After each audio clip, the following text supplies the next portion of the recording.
Bu kediyi örnek alınız arkadaşlar. Ne kadar relax, o kadar iyi.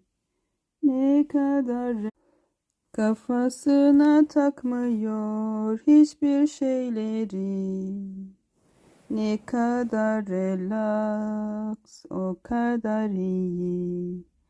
Yiyor mamasını, içiyor suyu. Sonra akşama kadar uyu da uyu. Sonra akşama kadar uyu da uyu.